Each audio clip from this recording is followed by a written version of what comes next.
ग्वालियर के वार्ड क्रमांक 13 में भारतीय जनता पार्टी के प्रत्याशी ज्योति दिनेश सिकरवार ने एक चुनावी जनसभा आयोजित की, जिसमें बीजेपी की महापौर प्रत्याशी श्रीमती सुमन शर्मा ने वहां की जनता को संबोधित किया।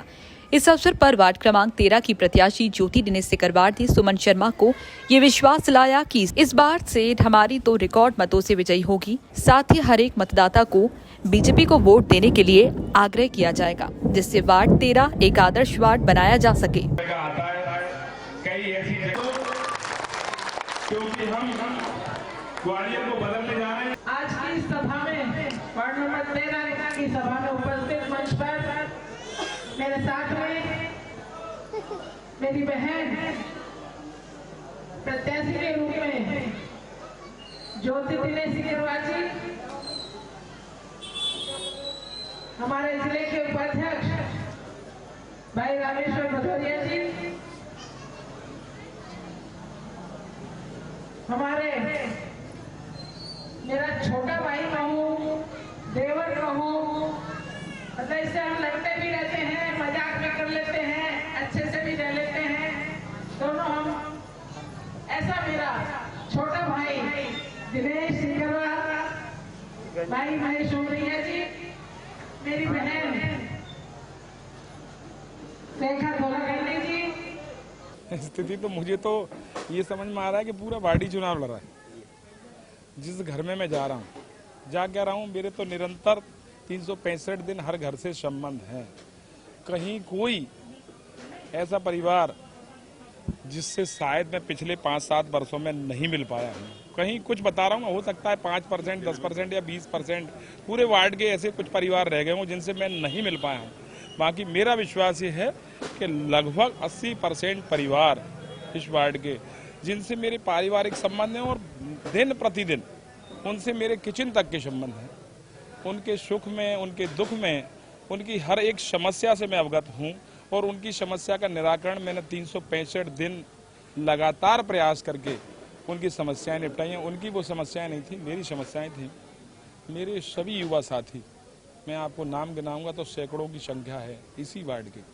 हर गली में मैंने अपने युवा साथियों से भी कहा कि कोई भी परिवार, चाहे वो अपने तक आ पाए या नहीं आ पाए, मगर वास्तव में वो पीड़ित है, दुखी है, उसकी कोई समस्या है, तो उस व्यक्ति की समस्या आप दर्ज करो और हम उसके पास चलेंगे और उस समस्या से, चाहे वो नगर निगम से संबंधित हो, चाहे वो हॉस्पिटल से संबंधित हो, चाहे सरकार की अन्य जो अपन लाभ दिलाने वाले काम हों उनसे संबंधित हो, वो हमने 365 दिन लगकर उस पर काम किया है। तो यहाँ से ग्वालियर के विधायक आदरणीय प्रद्युम्न सिंह जी कर रहे हैं, विधायक हैं, मगर वो मध्य प्रदेश की सरकार में ऊर्जा मंत्री का दायित्व भी निर्वहन कर रहे हैं। कुछ ऐसी समस्याएं, वैसे तो अब केंद्र की सरकार ने और मध्य प्रदेश की सरकार ने ऐसी ऐसी योजनाएं दी हैं कि कोई आदमी परेशान नहीं, मगर उसके बाद भी किसी परिवार का कोई गरीब आदमी हॉस्पिटल में भर्ती है, उसके इलाज में 8-10 लाख का, 7 लाख का खर्चा आ रहा है।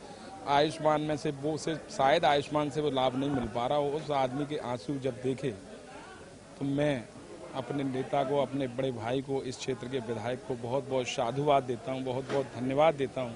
और इस ग्वालियर विधानसभा के लोग बड़े सौभाग्यशाली हैं कि एक नेता और एक विधायक उन्हें ऐसा मिला है कि वो नेता इस पूरी विधानसभा के परिवारों की ऐसे चिंता कर रहा है कि जैसे वो उसका खुद का परिवार है। मैंने जब भी कोई पीड़ा उन्हें बताई कि भाई साहब उस वार्ड में, उस गली में वो व्यक्ति हॉस्पिटल में डॉक्टर ने ये बोल दिया है कि हार्ट की सर्जरी होगी या लीवर का ट्रांसप्लांट होगा, तो उसकी वो व्यवस्था नहीं हो पा रही है। तो उन्होंने यही कहा सदैव के दिनेश डॉक्टरों से बोलो, वो डॉक्टरों से बोलें कि एक एस्टीमेट बनवाएं और फिर हम उनकी चिंता मुख्यमंत्री राहत कोष से भी करेंगे।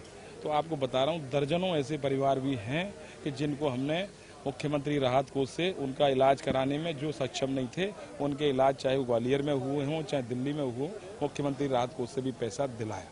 मैंने देखा होगा 18 तारीख को, जब 17 तारीख की रात को टिकट हुआ और 18 तारीख को मेरे सभी मित्र यारों ने सब घर घर सूचना करा दी, फोन पे कैसे ही करके, कि कल वैसा जो है ना रैली के रूप में निकलेंगे और एक आवेदन जमा करने जाएंगे। तो आप सब ने देखा होगा हजारों की संख्या में, उसमें मेरे बड़े भाई महेश उमरिया जी भी साथ में थे, हमारे ये सब साथी साथ में थे। हजारों की संख्या में लोग निकले। 80 साल का वो बुजुर्ग, मुझे नहीं लगता कि उसे 15 मिनट चलने में भी वो सक्षम हो, मगर वो लठ लेके 2-3 घंटे ग्वालियर की सड़कों पर, इस वार्ड की सड़कों पर निकला। मेरी सम्मानी माताएं जिनकी उम्र 70 साल, 65 साल, 60 साल, वो निकली, मेरी बहनें निकली, मेरे युवा साथी निकले। तो उसी दिन में मुझे तय हो गया था कि ये चुनाव मैं नहीं लड़ रहा। मैंने साथ जिस परिवार भाव से मैं इस वार्ड में रहा, हर घर को मैंने अपना परिवार समझा। ये सब लोग चुनाव लड़ रहे हैं। आपको सत्य बता रहा हूँ कि मैं घर से निकलता हूँ, मेरे साथ मेरे साथी 10-12 लोग होते हैं। जब मैं घर से निकलता हूँ और घर से 100-200 मीटर की दूरी पर चलता हूँ, तो मैं जब देखता हूँ कि अभी तो हम 12 लोग निकले थे, जब देखता हूँ तो यार 100 और 200 और 300 कैसे हो गए, ये मेरे समझ में ही नहीं आ रहा। न ऐसी स्थिति है कि जो देखता है मेरा परिवार का साथी, मेरा साथी, वो मेरे साथ लग लेता है। मैं जबकि उनसे कह रहा हूँ कि मेरे साथ मत चलो, आप तो घर घर में जाओ, घर घर में बैठो, खाना खाओ, चाय पियो, कोई शायद ऐसा रह गया हो उसे समझाओ। मगर ये स्थिति हो रही है कि हम दर्जन की संख्या में निकलते हैं और जब निकल के 100-200 मीटर चलते हैं तो सैकड़ों की लाइन और कतार कब लग जाती है मेरे समझ में नहीं।